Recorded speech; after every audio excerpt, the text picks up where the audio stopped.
So success hard work करके मिलती है स्मार्ट वर्क करके? स्मार्ट वर्क करके। कैसे? होइन गाह्रो पो हुँदो रहेछ ल साथीहरू यत्रो होइन अब बानी छैन बाहिर काम गर्ने होइन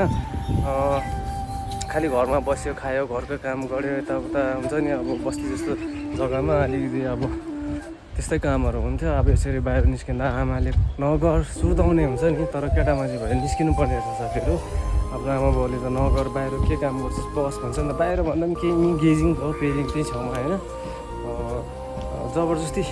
गरिरहेको छु म है एउटा धेरै नयाँ एक्सपिरियन्स नयाँ केही नौलो हुन्छ नि एक्सपिरियन्सहरू धेरै कुराहरू बुटल्नलाई म प्रयास गरिरहेको छु है अलिअलि अब कमाइन्छन् अब दुःख गरेपछि है एउटा कुरा साथीहरू पैसा माग्नु यस्तो गाह्रो हुन्छ नि आमा दाजुभाइहरूलाई फ्यामिलीलाई आमा 2000 आमा 3000 दादा 500 200 100 यस्तो गाह्रो हुने साथीहरू पहिला अब अलिक सानो सानो हुँदा त केही थिएन दिन्थ्यो थाप्थ्यो माग्थ्यो है